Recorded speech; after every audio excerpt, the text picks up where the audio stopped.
اور اگر میں آپ کی زیارت نہ کر سکا تو میری شفاعت فرمانا اور قیامت کے روز مجھے فراموش نہ کرنا۔ میں آپ کی پہلی امت میں سے ہوں اور آپ کے ساتھ آپ کی آمد سے پہلے ہی بیعت کرتا ہوں۔ گواہی دیتا ہوں کہ اللہ ایک ہے اور آپ اس کے سچے رسول ہیں۔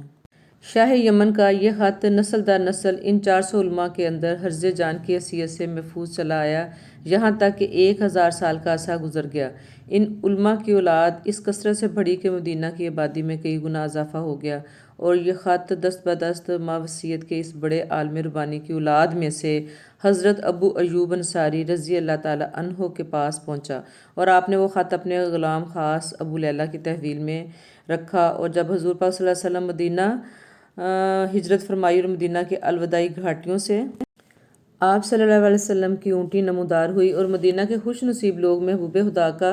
استقبال کرنے کو جوق در جوق آ رہے تھے۔ کوئی اپنے مکانوں کو سجا رہا تھا، تو کوئی گلیوں اور سڑکوں کو صاف کر رہا تھا، اور کوئی دعوت کا انتظام کر رہا تھا، اور سبھی یہ اصرار کر رہے تھے کہ حضور صلی اللہ علیہ وسلم میرے گھر تشریف لائیں۔ نبی پاک صلی اللہ علیہ وسلم نے فرمایا کہ میری اونٹی کی نکیل چھوڑ دو، اور میری اونٹی جدھر ٹھہرے گی میں ادھر ہی قیام کروں گا۔ اور جب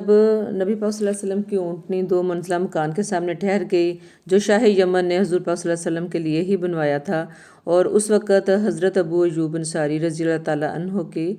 تحویل میں تھا، اور پھر ادھر آپ کو وہ خط پیش کیا گیا، تو مجھے یہ بہت اچھا لگا تھا یہ واقعہ، تو میں نے کہا میں آپ کے ساتھ بھی شیئر کروں۔ تو جی ہم پہنچ گئے ہیں حضرت ابو ایوب انصاری رضی اللہ تعالیٰ عنہ کے مزار شریف پہ، اور یہ باہر کا جو ڈور ہے اس کے اوپر یہ ماشاءاللہ خوبصورت سی خطاطی کی گئی ہے۔ اور اب ہم جائیں گے اس کے بعد اندر کی طرف احاطے میں، اور اس علاقے کو ابو سلطان کے نام سے جانا جاتا ہے۔ اور جب ہم ادھر پہنچے ہیں حضرت ابو ایوب انصاری رضی اللہ تعالیٰ عنہ کے مزار کے پاس، تو اس وقت نماز ظہر کا ٹائم تھا، تو پھر میرے ہسبینڈ اور میرا بیٹا نماز پڑھنے چلے گئے، اور پھر ہم باہر ہی گھوم پھر رہے ہیں اور دیکھ رہے ہیں۔ اور بھی بہت سارے لوگ ایسے ہی آتے ہیں مزار شریف کو دیکھنے، اور کچھ لوکل لوگ جو ہیں وہ نماز ادا کرنے کے لیے آتے ہیں۔ اور ہم بھی ادھر گھوم پھر رہے تھے اپنی اما زہرا کے ساتھ، میں اور میری بہو ہم باہر ہی تھے، اور بہت سارے لوگ جیسے کہ میں نے بتایا کہ ادھر آتے ہیں، اور پھر ہم بھی ایسے ماشاءاللہ دیکھیں جی، یہ میری اما زہرا جو ہے یہ ہاتھ ہلا کے آپ کو سلام کہہ رہی ہے، تو ہم ادھر ہی ویٹ کر رہے تھے کہ جیسے میرا بیٹا اور میرے ہسبینڈ آئیں تو پھر ہم بھی اندر جائیں گے،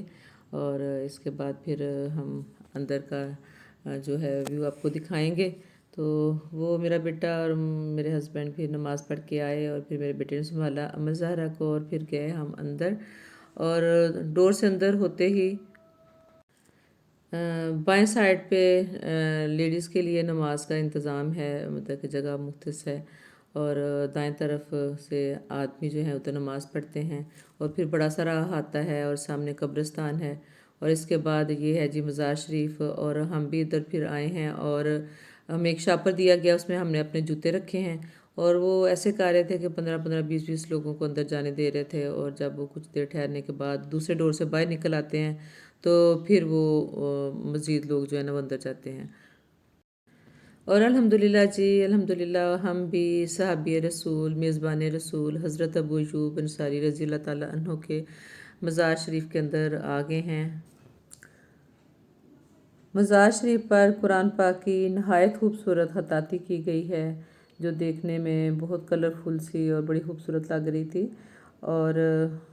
نیچے بڑا خوبصورت سا کارپیٹ بچھایا گیا، اور یہ سامنے قبر مبارک ہے، اور اوپر لکھا ہوا ہے لا الہ الا اللہ محمد رسول اللہ دیوار پہ، اور یہ قبر مبارک پہ 2 کالے پردے لٹک رہے تھے۔ اور مزار شریف کے اندر داخل ہوتے ہی یہ بائیں سائڈ پہ تبرکات مقدسہ رکھے گئے ہیں۔ ایک درخت کا پتہ ہے جسے حضور پاک صلی اللہ علیہ وسلم نے سنا ہے کہ اپنے ہاتھ سے لگایا تھا۔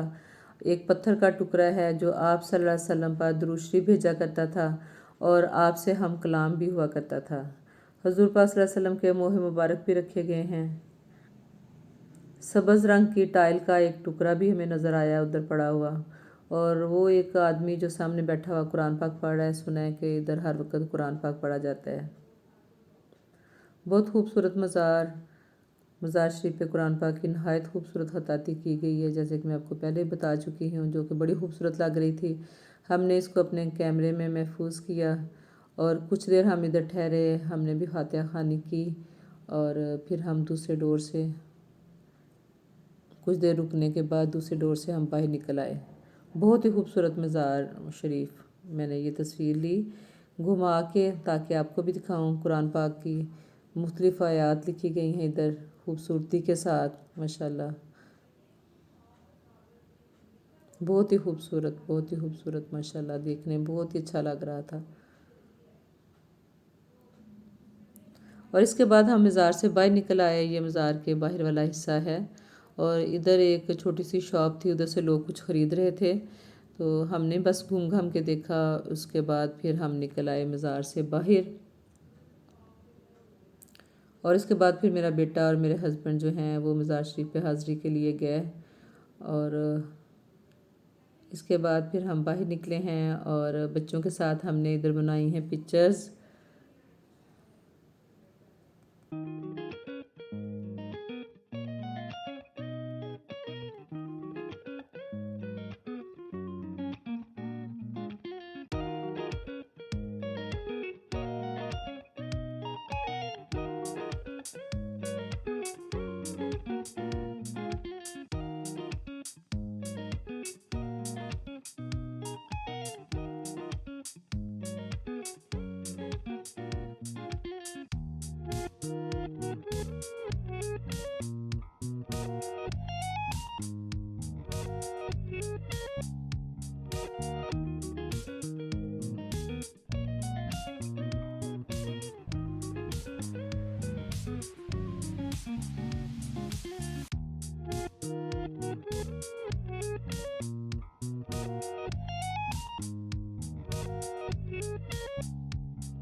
اور جی الحمدللہ جی، اب ہم پہنچ گئے ہیں ادھر فوڈ اسٹریٹ، ادھر سامنے آ کے بیٹھ گئے ہیں۔ فوڈ اسٹریٹ بالکل سامنے ہی تھی، کھانے کا آرڈر کیا ہے اور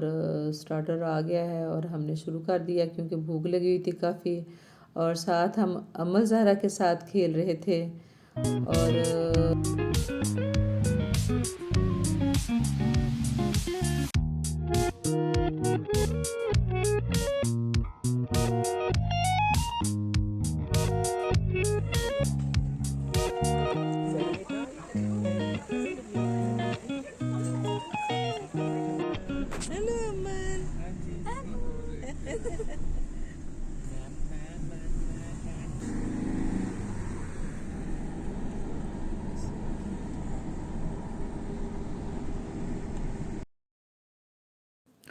اور جی پھر واپسی پہ امر زہرا کے دادا بیٹھے امر زہرا کے ساتھ پیچھے، اور ہم بیٹھے فرنٹ سیٹ پہ کیونکہ ہم نے بنانی تھی ویڈیو،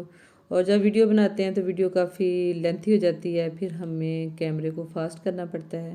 تو یہ تھی جی آج کی ہماری شیئرنگ، کیسی لگی آپ کو؟ امید ہے کہ پسند آئی ہوگی، پسند آئے تو لائک کمنٹ کر دیں، اور اگر ابھی تک آپ نے میرے چینل کو سبسکرائب نہیں کیا تو پلیز وہ بھی کر دیں۔ ملتے ہیں نیکسٹ کسی ولاگ میں، اللہ حافظ۔